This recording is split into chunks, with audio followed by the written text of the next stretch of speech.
By popular demand, I am doing a Hot Takes 2. Hot takes are some of the funnest things to talk about when you're talking about the theme park world, and I know you guys have a lot of bad takes, and I'm here to roast them, but other than that, let's begin. In no way is Space Mountain better than Hagrids. Hagrids is a perfect family coaster from top to bottom, while Space Mountain is kinda mediocre. It's cool that Space Mountain is in the dark, but a lot of it is just small drops and turns.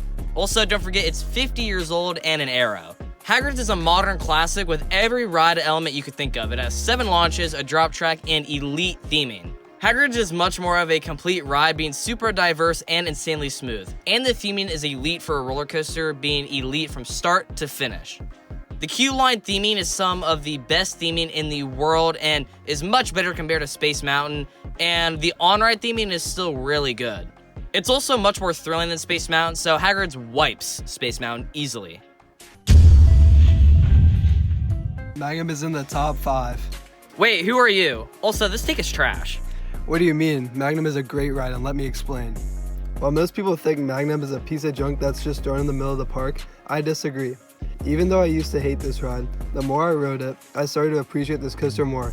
Yes, I know it's rough and janky, but the last few airtime hills are some of the best coaster elements I've ever experienced in my life. Overall, Magnum is a top tier roller coaster at Cedar Point, and I highly recommend you re-ride this next time you visit Cedar Point.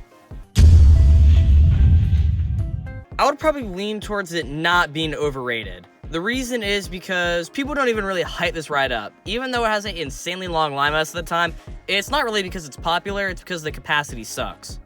I personally don't hear a lot of people going around saying that Flight of Fear is a spectacular ride, and it's a must-do at whatever park it's at. So if it's hyped up, then how can it really be overrated? I would personally even say that it's a little underrated now. Flight of Fear has a good launch and a handful of good elements across its course, like a corkscrew and a cobra roll. Now, I know it has a lot of dead spots, plus the mid-course completely stops the ride, and a complete buzzkill, but there is really no reason to say it's overrated because nobody talks about it. Universal Studios over Islands of Adventure. Wait, why are you back? Because I've been to Universal Studios and you haven't. Anyways, in my opinion, this is one of the hottest takes I've ever seen.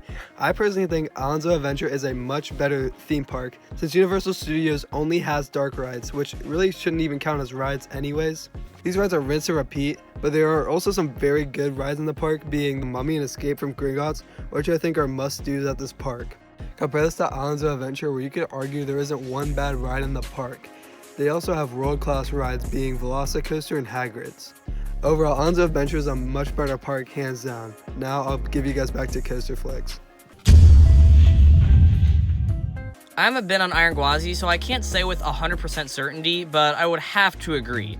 So many people say that Iron Gwazi is better than Steel Vengeance, and for that alone, I have to say that it's overrated. Don't get me wrong, this ride looks world class, and almost all the elements look amazing, like the death roll, outer bank, and wave turn, and even more. But this ride only has half the length of Steel Vengeance, which is big for me since I love longer experiences. Plus, many people say how intense the airtime is, and I'm assuming that it's on the same level as Steel Vengeance. And I would say that the death roll looks to be the best and coolest element across these two rides, but the stall looks very mid, so overall I would have to agree that Iron Gwazi is overrated. Diamondback over Orion. I disagree with this slightly, but I understand why if you think this. When I first went on Orion, I actually agreed with this, but as I rode Orion more and more, I think I came to appreciate Orion more. I just personally love the height and speed of Orion. All the elements from the speed hill, wave turn, and first drop are all great elements, and I love them all. But if you prefer Diamondback, I understand since it's a ride more focused on airtime, and if that's what you like in a ride, I see that as completely fine. And those big hills all deliver probably the best airtime in the park, especially those first 2 hills are insane. But I prefer Orion slightly for its diversity and how it's more of a unique ride instead of just a out and back hyper with only hills. This is a horrible take. No way is Mystic even close or on a similar level to Steve. Steel Vengeance is a perfect ride, no debate. It's a minute and a half of straight ejector airtime, which is some of the strongest in the world, and it delivers it in so many ways. You have extremely large sustain elements, small pops like the ending hills, off-bank airtime, sideways airtime, You can get airtime in every which way, while Mystic is just straight hills. Throw in 4 great inversions, a great drop, and an insanely smooth track. I see no way this is better than Mystic. Now, I know Mystic is a good ride with an onslaught of flitter hills, which all have great airtime, but I think that Mystic could be a little longer, and I'm not much of a laterals person, but compared to Steel Vengeance, it ain't even close. The last hot take that I have for you guys today is actually one that I kind of agree with. Don't get me wrong, Sirens Curse and the Vekoma Tilt Coaster will be a great addition at Cedar Point, but this thing just feels more like a coaster that should have gone to Kings Island. Cedar Point got a whole new coaster last year, and I know it was kind of just the revamp of Top Thrill Dragster, but Kings Island has not gotten a full-scale roller coaster since Orion in 2020. That was 5 years ago. And I know Kings Island brings in the attendance and the money to be able to warrant a huge investment, so I see no reason why this shouldn't go to Kings Island. And they have the land. Kings Island fans have been waiting 6 years to figure out what will go in the old Vortex plot of land, and people have been clamoring for a RMC or a Vekoma Tilt Coaster, and they had their chance to put it in right now.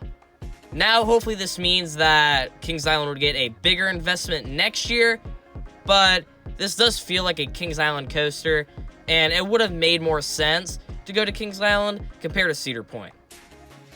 Thanks for watching. Comment which of these hot takes that you agree and or disagree with, and other than that, have a good day.